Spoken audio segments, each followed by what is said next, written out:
ဆက်လာပြင်းပြင်းကြပါပါစိတ်တိုင်းအိမ်ပြန်ရမှာပဲ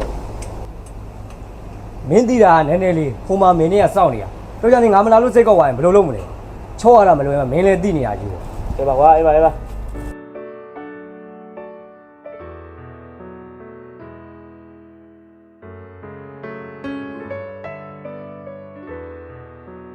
ကဲအားတော့သွားတော့မှာကွာမင်းတယောက်လေးနေခဲ့တော့ရအောင်အေးပါကွာအေးပါဖြည်းဖြည်းလေးပြောင်းအောင်အိမ်ကို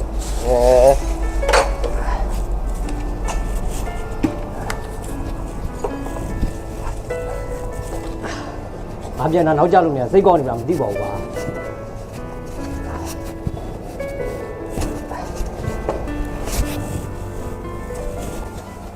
ကဲရအောင်ရသားငါသွားပြီတော့ရအောင်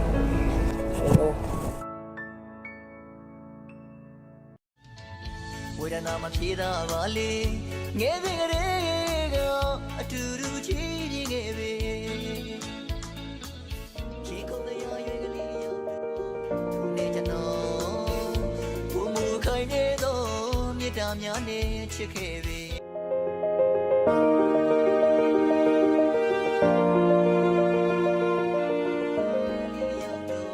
သူနဲ့ကျွန်တော်ဘုံမူခိုင်နေတော့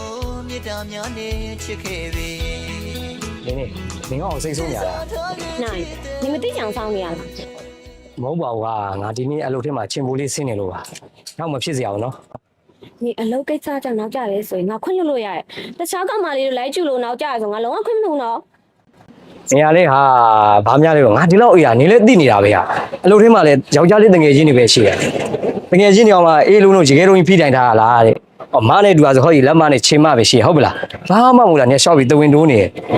အေးပါတနေ့ဘူးပေါ်တယ်လို့ပေါ်လာလို့ကတော့ငါနှိမ့်နှိမ့်စားတယ်ပါတယ်ဒီကငါ့ကိုမြုပ်ကြပြောငါ့ကိုအတုံးမြုပ်မနေရလားဘာမှမစပင်ရလဲဖုံးတိုင်းနဲ့ကြည့်လို့မရအေးပါဟာအေးပါတော့မဖြစ်စရာဘူးနော်လာ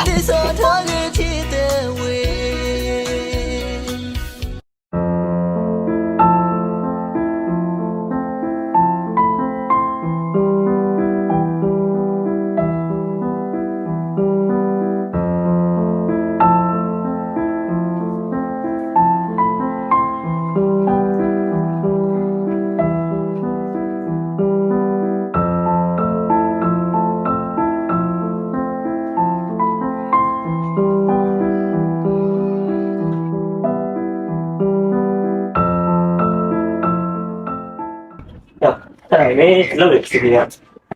ပြီးပါလေကွာအားလေမင်းငိုလို့လားဟုတ်ကွာမင်းအလုပ်ကိစ္စရဲ့စီစဉ်ကမင်းမယူလိုက်တော့မလို့မင်းရလေကွာမင်းအိမ်မှာတင်ထားရဆိုငါ့ကိုမင်းမယူခိုင်းကြလားဟုတ်ကွာမင်းကအိမ်မှာမင်းစိတ်ကြိုက်နေလို့ရတယ်ဟုတ်လေမင်းစိတ်နဲ့မင်းနေတာပဲလေဟောဒါနဲ့မင်းမင်းနေတဲ့အချိန်ဆိုတော့ဘယ်စီရောက်ဘယ်စီရောက်မှာလဲကွာတငယ်ချင်းပဲရှိသေးတာဘောကွာမင်းရတယ်ဟုတ်လားမင်းမင်းနေကစိတ်ဝင်စားနေတယ်မင်းခုကြောင်မှစောက်နေလားငါတို့ကမဖြစ်နိုင်ပါဘူးကွာတကယ်ချင်းတွေပဲရှိကြပါအေးပါကွာမင်းတခြားသူများဥသွားအောင်မယ်နော်ဟေးမင်းပြောမှငါလည်းစဉ်းစားမိတယ်ဒါပေမဲ့လေကွာသူတို့နဲ့ငါတို့နဲ့ကဘယ်လို့မှမဖြစ်နိုင်ဘူးအစင်တန်းနေရမိုးနေမြေပဲသူကဟိုးကောင်းကင်မှာတာနေတဲ့လာမယ်လို့ငါလိုလူကမြေပြင်ကနေငေးကြည့်ရုံရမယ်ချင်းနဲ့တင်နေပါပြီကွာအေးတကယ်ညရီစားရတော့မယ်တဲကိုချန်နေခဲ့မယ်နော်တိုင်းအေးပါကွာအေးပါ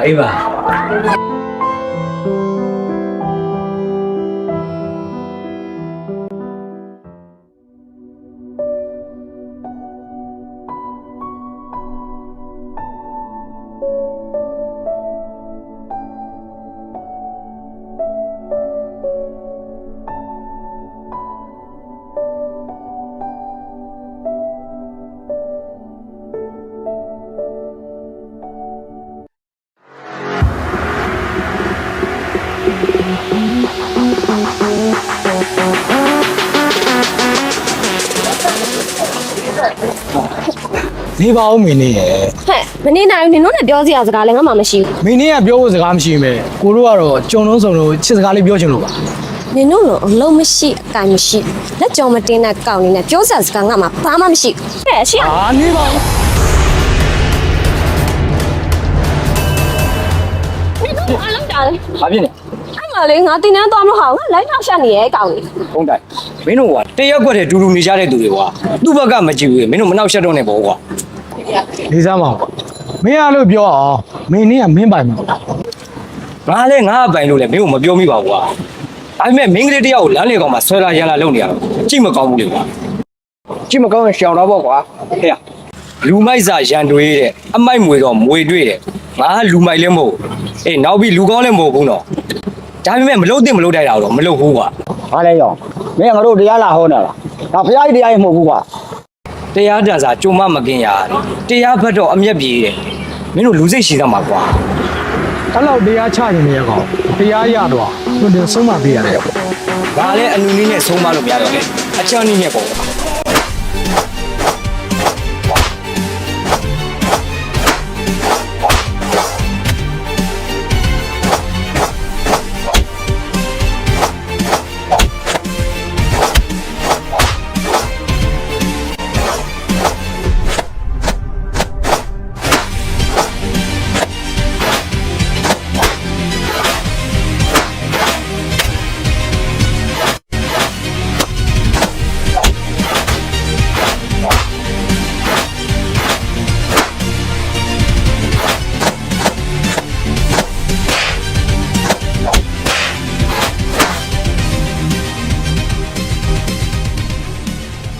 ဲ့ရန်ညို့ဆိုဘယ်တော့မှဆုံးမတတ်ဘူးကွာမင်းမိုးကောင်းလို့ပြောတာဟုတ်ပေါ့ ချိန်မီဝေးပဲခင်ဗျာ နိုင်ဘာဖြစ်သွားသေးလဲ ဘာမှမဖြစ်ပါဘူးနင်းလည်းနောက်ဆုံးခုံနေသွားအေးယောက်ျားတချို့ကနှုတ်ချွေမယ်သူတော်ကောင်းနေမဟုတ်ဘူးကွာ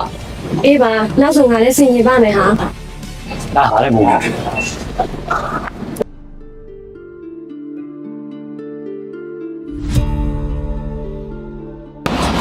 နိုင်ဒီနေ့အရန်တက်နေပါလားဟဲ့နိုင်မျက်နှာလည်းမကောင်းပါလားဘာလဲမနေ့ကကိစ္စတန်ငါ့ကိုပြန်ပြီးရွေးတိုက်နေရတာ ဘောပါဟာဒီနေ့အလုပ်ထဲမှာအလုပ်သမားတချို့နဲ့ပြဿနာဖြစ်လာတော့ဟာ ဘာဖြစ်လာလဲငါ့ကိုပြောရပြောပြလေနောက်ဆုံးညနေတော့ခွင့်ပြုပေးမှာပေါ့ ရပါတယ်ဟာငါအဆင်မပြေဘူးနေနေတာကြနေပြီဒါတော့ဒါတွေကမပြောပါတော့ပါဘူးရှိုးနေပါပြီဟာ ဟဲ့နေပြောမှလားမပြောဘူးလားပြော အေးပါဟာငါပြောပါလားအလုပ်ထဲမှာအလုပ်သမားတချို့ကြောင့်ပါဟာတချို့လူတွေကလိမ့်မန်းတည်းနဲ့ကိုကအတိခံပြီးတော့နေနေရတယ်တချို့လူတွေကြောင့်လည်းအချင်းရုပ်တယ်အချင်းမကောင်းမှန်းတည်းနဲ့ထပ်ပြီးတော့အတိခံပြီးတော့နေနေရတယ်တချို့လူတွေကြောင့်လည်းဒေးများတယ်ဒေးများမှန်းတည်းနဲ့မကောင်းတယ်လို့မျက်စိတစ်ဖက်မိပြီးရုံပေးလိုက်ရတယ်နောက်ပြီးတချို့လူတွေကြပြန်တော့လေအပြောသေးကောင်းနေတာမုံမန်းတည်းနဲ့ကိုကကြိတ်မိပြီးတော့ရုံပေးလိုက်ရတယ်အလုရှင်ရှင်းပါတယ်မျိုးအလုရှင်ခွင့်ရပါတယ်မျိုးအထက်စီးရတယ်နှိပ်ကိုလို့ရတယ်အမြဲတမ်းနှိပ်ကိုချင်ကြတယ်ငါရဲ့အနေချက်ကလေဟာအာနာတတ်တာကြီးတီးခံတတ်တာကြီးမနာကြီးတတ်တာကြီးလေဟာကိုဒီလောက်ကြီးတီးခံပြီးတော့နေတာအောင်မကိုအမြဲတမ်းတုံးချနေစေရငါ့ကအပြည့်ရှိပါရဲ့ဟာကိုကမကောင်းမှသိနေတာအောင်မကျွန်းလို့ပြီးတော့ကောင်းတတ်တာမျိုးပါတတိတနေ့အဲ့ဒီလူတွေရှောက်ပဲငါအမြဲစိတ်နဲ့နေရတယ်ဟာ အေးနောက်တော့ကြီးကအရင်ချုပ်ချိုးရဲဆိုတာလူလည်းသိရငါလည်းသိရသိနေပေမဲ့လည်းမသိကြောင်ဆောင်လိုက်တာကောင်းတယ်မြင်နေပေမဲ့လည်းမင်းကြောင်ဆောင်လိုက်တာကိုပြီးငြိမ်းချမ်းပါရဲ့ဟာအချင်းမတော်တဲ့ပုံစံတစ်ခုကိုတော့ခောက်ပြီးထိုင်ကြနေလို့ဘာမှမထူးတာဘာမှစိတ်ထက်မထားပါနဲ့ဟာကိုကောင်းနေလို့ပဲအဓိကလေဒီဒီလုံးမအဆင်ပြေမလားနောက်လို့ပြောင်းလိုက်တော့ နေပြောရမမရာဒါပေမဲ့ငါဒီလုံးမှာဆင်မပြေတော့နောက်လို့ပြောင်းလို့နောက်လို့ကဆင်မပြေငါဘယ်လိုလုပ်မလဲရာဒီဘက်ခင်မှာလည်းအလုပ်တစ်ခုရဖို့ဆိုတာမလို့ကနင်းနဲ့သိနေတာပဲပတ်စံဆိုတာနင်းတို့တော့အရေးမကြီးနေမယ်ငါတို့တော့ပတ်စံဆိုတာဒုတိယဘုရားသခင်ကိုပဲဟာ ထက်နာပတ်စံနဲ့လုံးယူလို့မရတဲ့အရာတွေအများကြီးဆိုတာနင်သိရမလားငွေကြီးနောက်ကိုလိုက်ပျော်ရွှင်မှုတွေပြောက်အသက်တွေပေးလိုက်ရတာတွေအများကြီးဆိုတာကိုနင်ကြားဘူးလားမလား ဟုတ်ပါတယ်ပတ်စံနဲ့လုပ်ယူလို့မရတဲ့အများကြီးရှိတယ်ဒီပတ်စံကိုယူသွားလို့မရပဲငွေမရှိရင်သေးတော့မဲ့တိုင်ပဲဟာမြစ်တာစစ်ကိုငွေနဲ့ဝယ်ယူလို့မရပဲငွေမရှိရင်ဘယ်သူမှအနာမကတ်ချင်ကြဘူးနောက်ပြီးကောင်းမှုနဲ့အိတ်ဆက်ချုံမှာဖန်တီးနိုင်တယ်မကျမ်းမာလေးရှိကြငွေကိုအလိုရှိကြပြန်တယ်မဟုတ်လားပတ်စံရှိနေလို့ရှိရင်လူအားတွေကလူတော်ဖြစ်သွားတယ်ပတ်စံမရှိရင်လူတော်တွေကလူအားဖြစ်သွားတယ်မဟုတ်လားအေးလူတကာလို့ကောင်းမို့ရှင်ကောမလုပ်ပေးနိုင်ဘူးလေအဲ့ဒီငွေချင်းကြောင့်ပဲလူတချို့လူတော်အောက်ကျကြတယ်မဟုတ်လားလူတိုင်းရဲ့မျက်ရည်ကိုမတုပ်ပေးနိုင်ဘူးလေအဲ့ဒီငွေချင်းကြောင့်ပဲလူတချို့မျက်ရည်ကျကြတယ်မဟုတ်လားနောက်ပြီးနှွေးထွေးတဲ့မိသားစုကိုမဖန်တီးနိုင်ဘူးလေ အဲ့ဒီငွေရှိကြောင်ပဲတာသမီးတွေရေချားမြေချားမှာအလုပ်လုပ်ကိုထောက်ခွာသွားကြတယ်မဟုတ်ဘူးလားဒီတိကျပြန်စဉ်းစားကြည့်ပါပတ်စံဆိုတာအရေးမကြီးဘူးလား ဟုတ်တယ်မှန်တယ်တချို့လူတွေကနေထင်သလိုမဟုတ်ဘူးဒီငွေကြေးကြောင့်ပဲအတ္တသမားလောဘသားတွေဖြစ်လာတယ်နန်းချမ်းသာလာတော့လေညံ့နေနိုင်ကြဘူးလေဒီငွေကြေးကြောင့်ပဲစိတ်အမျိုးမျိုးပြောင်းလဲပြီးမကောင်းတာလုံးမိတာလေဒီငွေကြောင့်ပဲ ကဲထားပါတော့ဟာနင်းနေတူပါကြီးပြောတယ်ဘယ်တော့မှပြီးမှလည်းမဟုတ်နေတဲ့ကလုံးမဲ့ပတ်စံအရေးမကြီးဘူးဟုတ်ပြီလား နေအောင်မပြီးသေးဘူး ဘလို့ဖြစ်ရတာလေမင်းနေဟာနေရာပြီးဖို့မပြီးနိုင်တော့ဘူး ပတ်စံအရေးကြီးရဟုတ်တယ်ဒါမဲ့နေတခုတော့တတိထားသူများသွေးတွေမျက်ရည်စားတွေပေကြံနေတဲ့တောင်းတန်ထက်လိုက်တဲ့ကိုခွန်အားနဲ့ရိုးတတဖြူစင်ရှာထားထောင်းတဲ့ပုံမဲဟဲ့ မနေကမတ်ဆိုအောင်နားလေလို့လားဆရာလေးလှုပ်ချင်နေနေကတီးလည်းမသိဘူးမသိမှတ်တာမတ်ဆိုတာကတက်မှတ်တာဆွဲလန်းတာတွေးကြတာကိုကပတ်စုံမမပတ်စာလေကိုပြန်ပြီးတော့မှတ်မှာပေါ့ဟာနင်းကြဘူးလေမလားလူကငွေကိုခင်မငွေရလူကိုပြန်ခင်မှာပေါ့ဟာပတ်စံရဖို့တက်ဆိုငါကတော့ဘာမဆိုလုံးတင်လောက်ရမှာပဲပတ်စံမရှိတဲ့ဘဝအရာရာမျက်နှာငယ်ရတယ်အထက်တန်းကြမျက်နှာပန်းလာဖို့ဆိုရင်ပတ်စံရှာရမယ်အလုပ်ကြိုးစားရမယ်ဟုတ်တယ်မဟုတ်လား ဂုံတိတ်ခါငွေကြီးနဲ့ပြန်ဝယ်လို့မရအောင်ဆိုတာနင်မမေ့နဲ့သိလား ဘာတောင်းမှမာတွေဟာငါနင့်ကိုစစိတ်မဆိုးနဲ့နော် စိတ်မဆိုးပါဘူးဟာနင်ပြောရလဲမှန်နေရပဲ နေကစိတ်မဆိုးတာပြောနေနှုတ်သီးကစူးထွက်နေတာ နိုင်နင်ကမစနဲ့နော် မစပါဘူးဟာ အတူတူချီးမြှင့်ခဲ့ပြီခင်ခုန်တရားရွယ်ကလေးရောက်တော့သူနဲ့ကျွန်တော်ဘုံမူခိုင်နေသော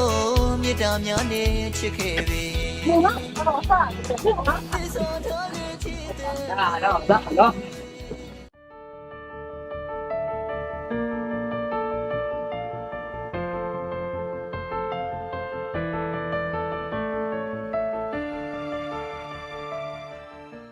ဟေ့ဒီနေ့အလုပ်တွေပါနေပါလား အလုပ်ပါတော့ကောင်းလာပါကွာမင်း အလုပ်ပါလို့နားရတာကြောင်းမို့ငါးကောင်ကြီးအလုပ်မလုပ်ရင်ငါတို့ပတ်ဆက်မရဘူးကွာအေးဒါနဲ့နေပါဦးမနေ့ကတော့အထားရေးလုံးလုံးရှိရမယ်အဲ့ဒီလုံးပဲငါတို့တူကန်ကြမယ်ကွာဟဲ့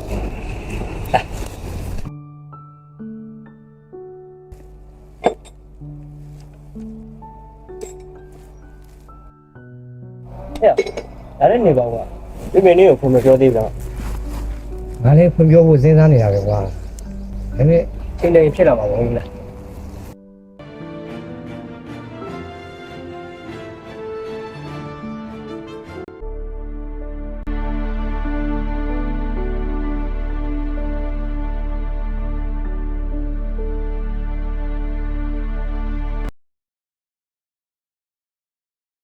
မင်းနေ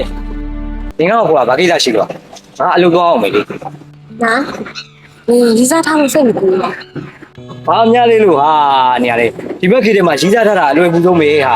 2ရက်လောက်စကားပြောလို့ရရင်တွဲလို့ရနေတဲ့ခေတ်1ရက်လောက်နိုင်အောင်ထွက်လိုက်တာနဲ့ရီးစားရနေတဲ့ခေတ်ကြီးထဲမှာမပြောသေးဖုန်ကစားတာမှရီးစားထားတာပိုခက်နေသေးတယ်ဟာအဲ့လိုချင်းနေမျိုးမှာရီးစားမထားပဲကြံ့ကြာနေတဲ့သူကညလိုမဟုတ်ဘူးဟာတကယ်ကိုယ့်ကိုသစ္စာရှိရှိချစ်ပေးမဲ့သူကိုစောင့်နေလို့ဟာဒါပေမဲ့တယောက်တော့တွေ့ထားတယ်ဟာ ဟုတ်လားဘာတူလဲနင်ကလည်းငါ့ကိုပြောလေဟာ နေရာလေးဟာဘာလို့နေအောင်ချိန်တိုင်းသိအောင်ပါဘောဟာ အေးပါနင်ရှင်းရမယ့်သူအကြောင်းငါအတင်းချက်မမေးတော့ပါဘူးငါမနင်ကိုထုတ်ချက်ပိုင်ခွင့်မှမရှိတာမနင်ကိုခေါ်လိုက်တာတိပေးစရာအကြောင်းရှိလို့ငါမိဘတွေကငါ့ကိုတထိတာတယောက်နဲ့ဆစ်ဆက်ပေးတော့မယ်တဲ့ ဘာများလေးလို့ဟာနေရာလေးယူလိုက်ကိုလက်ခံလိုက်ပေါ့ဟာ ဟဲ့ငါစနေရမဟုတ်ဘူးနော် ငါ့ကိုစရရမှာဟုတ်တယ်မလား ဟဲ့ငါဒီပြောနေတာခနဲ့ပြန်ဒီမျိုးကိုပြောင်းတော့မှာဟာကိုမြတ်တင်တဲ့ဆစ်ဆက်ဖို့ကိစ္စလူကြီးတွေတိုင်နေကြပြီအဲ့ဒါငါဘယ်လိုလုပ်ရမလဲဟာ အတိတ်ပဲမရှိတာဟာနင်မိဘတွေပေးစားတိုင်းယူအောင်နင်သူ့ကိုတကယ်ချစ်လို့လားအေးနင်မချစ်မနစ်တတ်တဲ့နေလူမျိုးယူလို့ရှိရင်တက်တလုံးနေပဲစိတ်ဆင်းရဲပြီးဒုက္ခဖြစ်စင်ပါလေအဲ့ဒါကိုနင်သိရလား ဘာဖြစ်လာလဲဒါနဲ့မိဘတွေမှမဆန်နိုင်တာအဲ့ကြောင့်မင်းကိုခေါ်ပြီးတိုင်နေရတယ်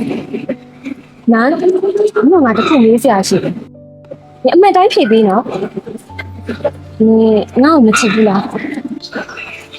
မင်းနင်ဘာတွေးနေရလဲဟာငါတို့ကတငယ်ချင်းတွေလေဘာပြီးငါနင်ကိုဘယ်တော့မှမချစ်ခဲ့ဘူးဟာတငယ်ချင်းတန်ရုံစင်ပဲရှိရ နားနေဒီတစ်ခါညာရင်နေနဲ့ငါဝေးရမှာနော် ငါဘာလို့ညာမှာလဲဟာတကယ်တမ်းတေချာပြင်စင်းစားကြည့်တော့လေမိမိဘတွေကနင်တို့ကကောင်းစီခြင်းလို့စီစဉ်ကြတာတွေဟာသူကပတ်စံရှိရမင်းဘဝအတွက်လိုအပ်တာတွေအကုန်လုံးပတ်စံနဲ့ဖန်ဆင်းပေးလို့ရတယ်ဟာငါပတ်စံမရှိတဲ့အတိုင်းဝိုင်းတွေကလူ မင်းကိုအပူတွေပေးဝင်လာလေမင်းဘဝကိုပြည့်စုံမဖန်တီးနိုင်ဘူးဟာငါတို့ဘဝတွေကမိုးနေနေပါလေဘယ်လိုမှမဖြစ်နိုင်ဘူး ငါတို့ကအဲ့ဒါကြီးမဟုတ်ဘူးငါလိုချင်တာနဲ့စီရ တော်တော့မင်းမင်းကလေးလည်းမဟုတ်တော့ငါခုနကပြောတယ်ဆိုတာလေမင်းကိုစိတ်ဘူးလို့ပြောမိတာမင်းဘဝအတွက် तू ကအကောင်းဆုံးပုံဖြစ်လာပါလားမင်းသူ့ကိုလက်ခံလိုက်ငါတို့ကတငယ်ချင်းတွေပဲဟာမင်းဘဝအတွက်အကောင်းဆုံးဖြစ်မဲ့လမ်းကိုပဲမင်းရွေးချယ်လိုက်ပါဟာလေ မင်းကထင်ကြီးခဲ့မိတာလေအလေကားပဲငါ့ဘွားထဲမှာနင်မရှိတော့ဘူးနောက်ပြီးလူဖြစ်စိတ်ကျွန်တော်ကဖြစ်စီအောင်မင်းတို့ယောက်ျားမပီသားလေငါအရင်မဟုတ်နဲ့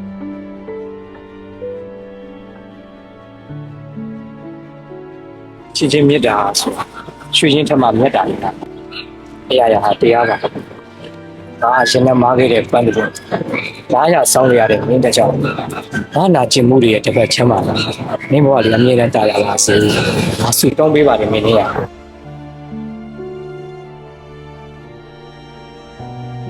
မြတ်တာပေးတဲ့သူကပေးဆက်ခြင်းရဲ့ရတာကိုခံစားနိုင်တာပါဟာအခြေဆိုတာရယူခြင်းမဟုတ်ဘူးပေးဆက်ခြင်းငါကြည်ကြည်နဲ့ခံယူလိုက်ပါမယ်မင်းလေးရ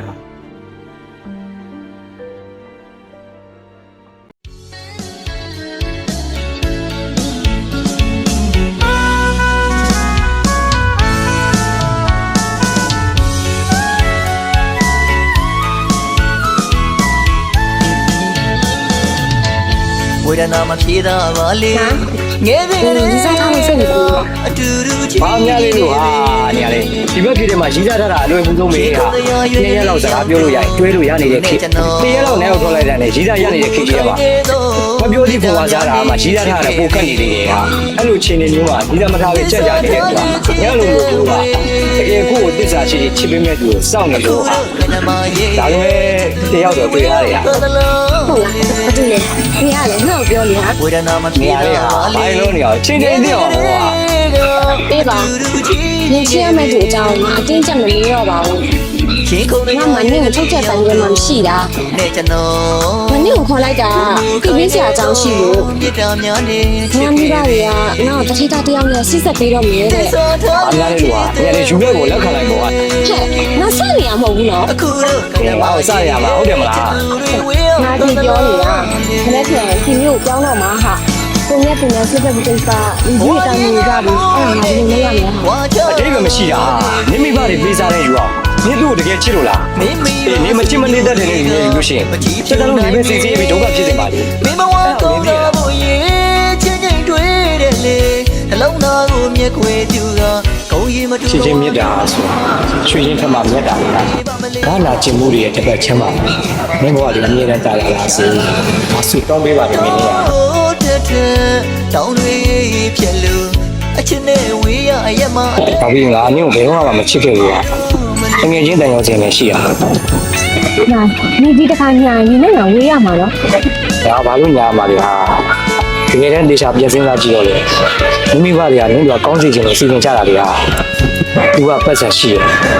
မင်းဘဝအတွက်လိုအပ်တာတွေအကုန်လုံးပတ်ဆက်နဲ့ဖန်ဆင်းပေးလို့ရတယ်ဟာငါပတ်ဆက်မရှိတဲ့အတိုင်းဝိုင်းတွေကလေမင်းကိုအပူတွေပေးဝင်လာလေမင်းဘဝကိုပြည့်စုံမဖန်တီးနိုင်ဘူးဟာငါတို့ဘဝတွေကမုန်းနေကြတာပဲဟာဘယ်လိုမှမဖြစ်နိုင်ဘူးဟာ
ခဏ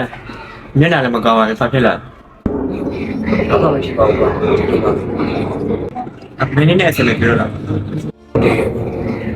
တ သူမိဘတွေကတထေးသားတယောက်နဲ့နေရာချထားလို့ပြောတယ်ငါလက်ခံလိုက်ပြီးပြောလိုက်တယ် မင်းအယူပဲရောထက်နိုင် ဟုတ်တယ်ငါအယူငါလိုမပြည့်စုံနေကွာလေသူဝင်လာဖို့မတက်ဘူးကွာငါပြည့်စည်မရှိတဲ့အတန်းဝိုင်းတွေကအများတော့တဲစုံမှာပဲပြုတ်စားပြီးဘောအောင်ရှင်တန်နေရတယ်ကောင်ကွာငါဘဝကိုနားလည်နေတဲ့နေ့သူငါဘဝတွေကထွက်သွားရင်ငါခံစားနိုင်မှာမဟုတ်ဘူးကွာအဆုံးမှလာခြင်းရမယ့်စကားခုကလေးကဆုံးသက်လိုက်တာပဲကောင်းပါလေကွာအချိန်တိုင်းအရာအလုံးကပြီးဆုံးသွားပါမယ် ။ဒါမင်းရဲ့ခံစားချက်ကိုနားလည်ပါလား။ခုကငါပြောနေရတာလေမင်းတို့ကစိတ်ပြေလို့ပြောနေတာ။မင်းတကယ်ချစ်လို့ရှိရင်ဒီတိုင်းမနေတည့်ဘူး။ဒီမဲ့ခံစားမှာပေါ့ ဒီပါပါ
ပြောင်းတယ်ဒီခါတော့လွဲလို့မရဘူးလားမစားရတဲ့မဲကိုတင်းနေပတ်တယ်လို့ပဲပြောပါဒီခေါက်တော့ပြီးပြင်လောက်ရမယ်ဘယ်လိုလဲလို့ခွင့်ရလို့စောင့်နေတာကောင်းတာပေါ့ကွာကြားလား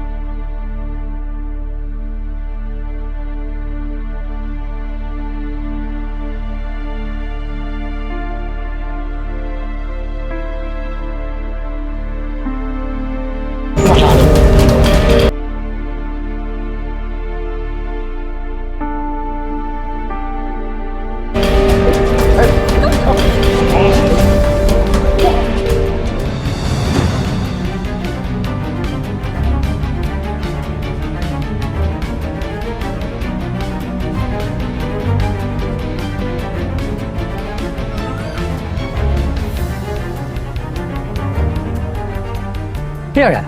မင်းဘာဖြစ်တော့လောကြီးတို့ ရုပ်တွေ့ရတယ်တော်ပဲခွာရောက်မင်းနေလေမင်းနေ မင်းလည်းဘာဖြစ်လို့ ဘုံစော်လဲလို့အဖွဲ့အတင်းဆောခေါ်သွားကြတယ် အာမင်းကလည်းဘာများလဲလို့ကွာမင်းကသူအိမ်ပြောမယ်ပြောမင်းလည်းသိနေရတယ်အဲ့ဒါပဲဖြစ်မှာပါ ခုကမဟုတ်တော့ဘူးဖုန်းတိုင်းလို့လည်းပါတယ်ဟာ ဘာကွာဖုန်းလိုက်တော့ပါဟလား အေးဟုတ်တယ် မင်းနာမောင် ဟိုနားပြကိုတော့ပဲခေါ်ကြတယ် မင်းသူ့မိဘတို့ကြောင်းရတာလေငါလိုက်သွားတယ်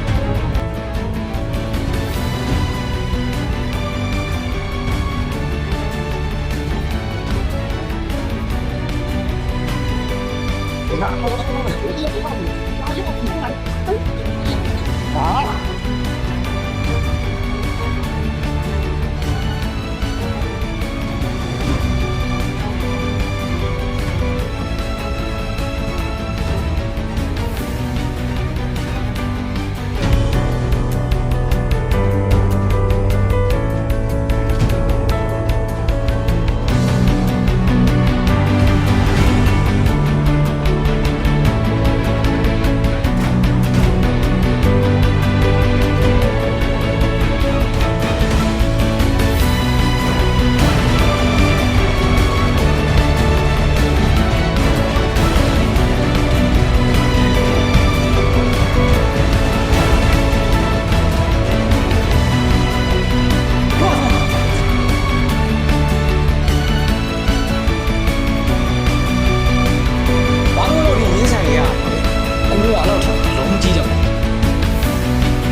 ကြောက်ကောင်းရောင်းဝယ်နေအောင်ဒီစေးဦးတွေကကန့်လန့်မင်းပါလာလို့ စကားတီးဘူးပြင်ဖို့နားလေတဲ့မင်းတို့လူတွေမဟုတ်ကြောက်လားကွာအသိဉာဏ်မရှိတဲ့ခွေးတော်မှာမင်းတို့တော့ရုံမှာမဟုတ် မဟုတ်ဆိုးပါလုံးပါကွာတားပါကိုကြည့်ပြီးတနာနေတာငါတို့ရဲ့ဆာလာမှုကိုခြေဖို့အတွက်မတရားတာတရားတာနားမလဲလုံးတင်တော့လုံးရမှာမင်းအလောက်ညင်ငတ်နေရင်ငါတို့ပြောဆက်ပြီးတော့ခဏစားပြီးရင်မင်းလည်းပေါ့ မင်းတို့လိုအောက်တန်းကြတဲ့စိတ်ဓာတ်တွေနဲ့ငါ့ကိုလာပြီးမနိုင်နေကွာမင်းတို့မှာနှမသားချင်းကိုရင်းစာနိုင်စိတ်မရှိကြောက်လားကွာရအေးငါတခုပဲပြောမယ်ကွာမင်းလေးကိုအေးစစ်စစ်ငါလက်ထဲပြန်ထည့်လိုက်ပါ ဘုရားကြီးရိုးရကောင်းမှလူကြောက်ကွာမင်းမကြီးရိုးကြမရှိလို့ကြောက်ကြလည်းမရှိဘူးအခြေတွေကိုကြည့်ပြီးမင်းကိုမင်းဒီအာနာပါဝိုင်းလာတော့နေတယ် ဂယုမဆိုင်အမိုက်ဖတ်တင်နဲ့မပြောမပြီးမတိမမီတစ်ခါလေးမကနှစ်ခါလေးမကမကောင်းတာအောင်မှကောင်းတာမှတ်နေရကောင်းတယ်နာနာရိုက်မှအိုးကောင်းရရတယ်ဆုံးမပေးမှတိညာဝင်မဲ့ကောင်းလေးဆိုတော့လေဆုံးမပေးရတာပေါ့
မင်းနေဘာဖြစ်သွားသေးလဲ ဘာမှဖြစ်ပါဘူးခင်ဗျာ လာပါငါတို့ဒီကအမြန်သွားကြအောင်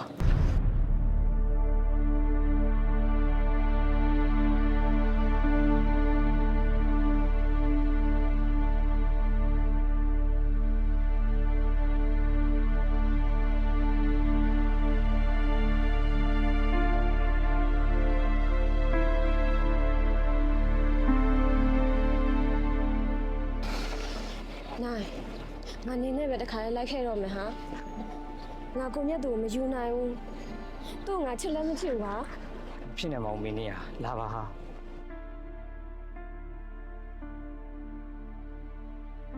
မင်းနေ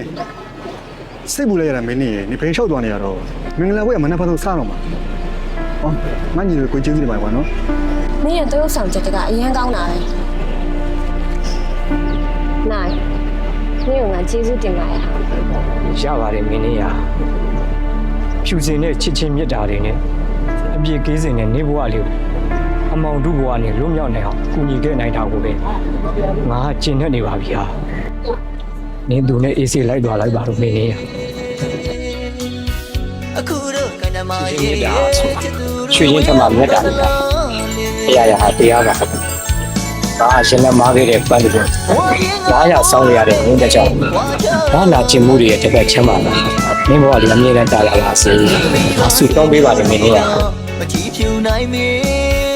မင်းဘဝကောင်းတာကိုရဲ့ချင်းချင်းတွေ့တယ်လေ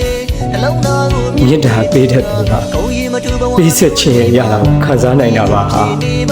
အခြေဆိုတာရယူခြင်းမဟုတ်ဘူးပေးဆက်ခြင်းဒါကြည်ကြည်နဲ့ခံယူလိုက်ပါမယ်မင်းနေရ အချင်းနဲ့ဝေးရအရက်မှာအသေးပြက်ခဲ ငါ့ကိုမချစ်ဘူးလား မင်းဘာတွေးနေရလဲဟာငါတို့ကတငယ်ချင်းတွေလေဒါပြီးငါမင်းကိုဘယ်တော့မှမချစ်ခဲ့ဘူးဟာဘာလာကျင်မှုတွေရဲ့တစ်ပတ်ချမ်းပါလားမင်းဘဝလေးအမြဲတမ်းတာလာပါစေအဆူတောင်းပေးပါတယ်မင်းနေရ